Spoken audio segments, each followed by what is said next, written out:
class, we had started off with what is relevant cost, what is irrelevant cost, the concept of it. Today we'll be moving on to importance and usefulness. The notion of relevant cost is very helpful to eliminate irrelevant information from decision making process. Now, as we look into this statement, we understand that how is relevant cost helping the company? It helps in eliminating irrelevant information because decision making is a very important part of business or to run an organization. Every day, the business or the management have to take decisions or make choices. So, we ought not to waste our time or resources in irrelevant cost or irrelevant information. So, this relevant cost is only applicable in management accounting services or activities. As we already know, management accounting only deals with what? Decision making, right? We have studied an entire subject on management accounting where management's main purpose is to make decisions or choices to run the business effectively. Relevant cost is a functional tool in short term financial decisions and not in long term decisions such as investment, liquidation decision. Now, this relevant cost is definitely involving a lot of effort and resources and a lot of time consuming. Therefore, it is only suitable for short term financial decisions and not long term financial decisions. For example, investment decisions, liquidation, right? We have studied a chapter called as mergers and acquisitions where you go through a lot of process. There you cannot sit and focus on what is relevant cost because it's going to be time consuming. So therefore, this concept is applicable only for short term financial decisions. Now, there's a concept called as cost volume profit relationship. The reason why all the three concepts are put up here because they are interrelated. Now, profit of any organization depends on numerous factors like selling price, cost of production, volume of sales. There is a close relationship between these factors, they are independent. Now, we all know that every company, whether small or big or multinational or a domestic company, every company focuses on profit maximization. And to achieve that, there are a number of factors that impact. Selling price is going to depend on the cost of product because we all know what is selling price equals to. Selling price equals to the cost of the product plus profit margin.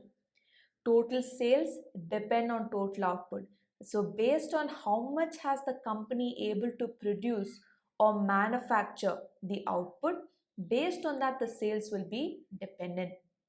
Therefore, there is a close relationship between cost, volume, and profit. Let's look at the assumptions. Per unit selling price remains constant, right? So, the number one assumption is the price or the selling price of one product always remains constant. Second, the fixed cost remains constant despite the change in levels of production. I want you to understand here the difference between fixed cost and the variable cost. Fixed cost will remain constant, okay, despite that means even when the production level increases or decreases, the fixed cost is not gonna change. What about variable cost? Variable cost per unit will remain constant, but the total variable cost will change with respect to change in the levels of production. Let's understand in detail what is fixed cost. It remains unchanged in the total amount overall wide range of production level. Fixed cost per unit will vary with a change in the volume of output. Now let's say in a particular room I'm producing 10 candles, okay? And the rent that I pay for the room is rupees 10,000. Now, whether I'm producing just 10 candles this month or there is absolute no production this month, should I pay the rent or no? I have to pay the rent irrespective I make production or not. Okay? Example, rent or staff salary, which is called as fixed cost, which does not change or does not get affected with the level of production. Clear? Therefore, the fixed cost per unit will vary. Okay, what do you mean by that statement is, now as I just mentioned, this month I'm producing 10 candles in the factory and the rent that I have to pay for my building is 10,000 rupees. So what is fixed cost per unit? 10,000 rent divided by 10 candles. Got it? Opposite, next month, let's say I manufacture 50 candles. What will my fixed cost per unit change? Absolutely. Because what is the rent I'm paying again? 10,000 divided by how many candles am I producing? 50 candles. So per unit is going to change here. 10,000 divided by 50 candles. Is that clear? So fixed cost will remain constant as a total. But when you take it per unit, it will vary with the volume of output. Let me repeat that. Fixed cost on the total, that is the total rent paid, okay, on the total it will remain constant, but fixed cost per unit will keep changing with respect to volume. Lesser the amount of level of production, higher the fixed cost per unit. More level of output, lesser the fixed cost per unit. Next comes variable cost.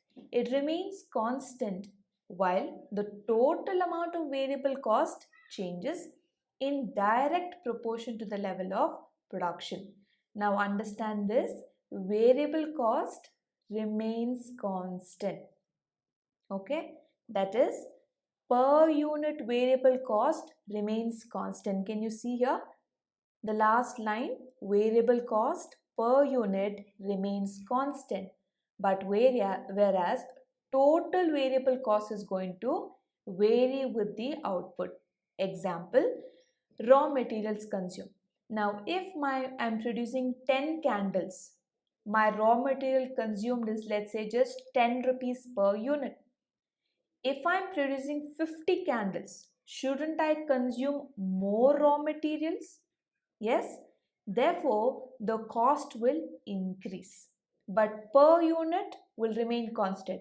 Let's say it is 10 rupees.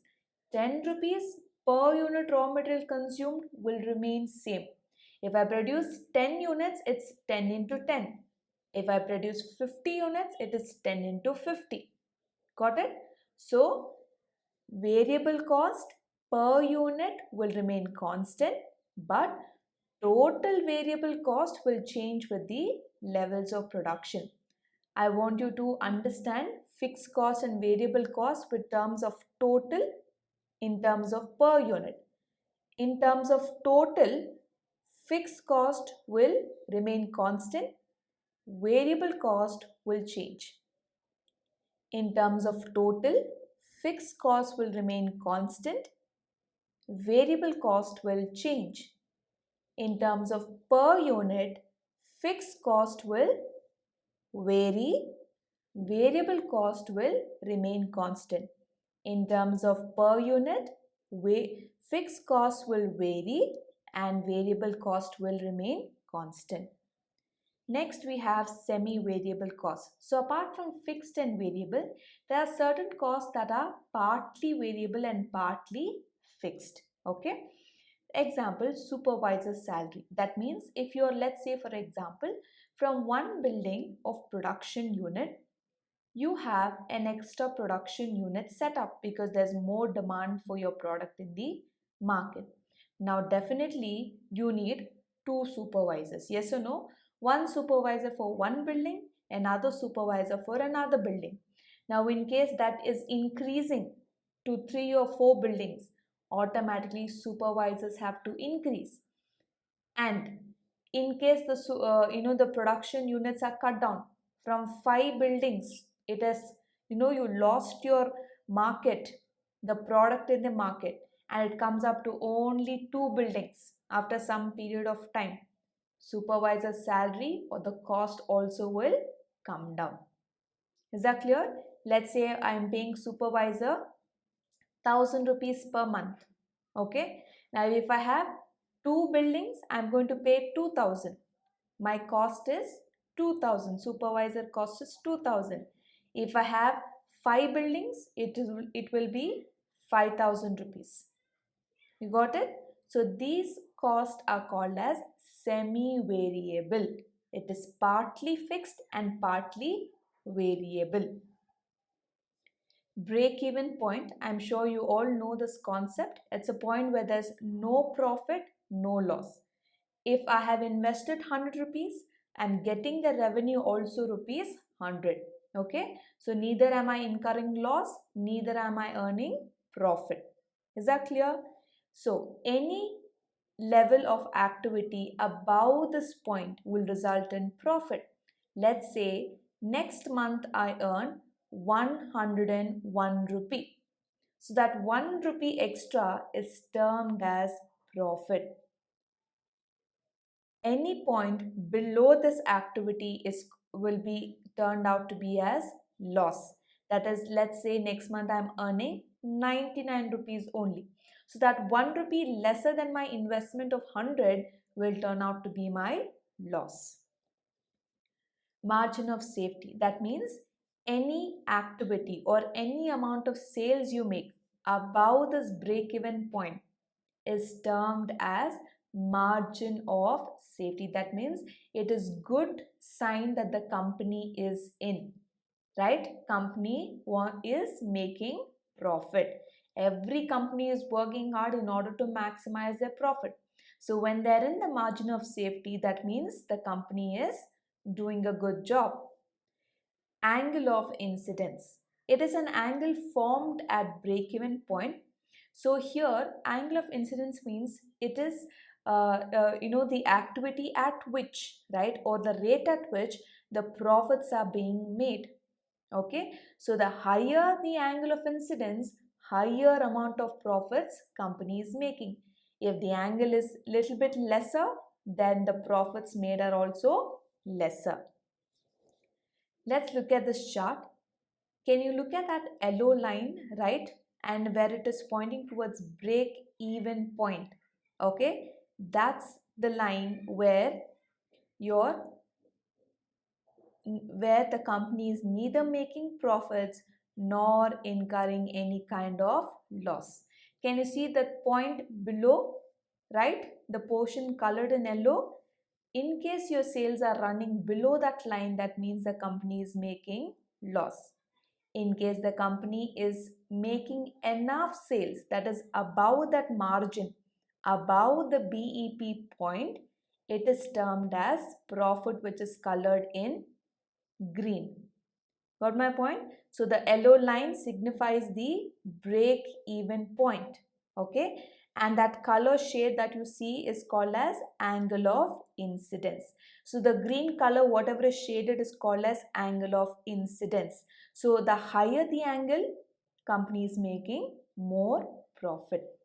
So today we have discussed about the relevant cost importance, usefulness, break-even point, margin of safety and angle of incidence.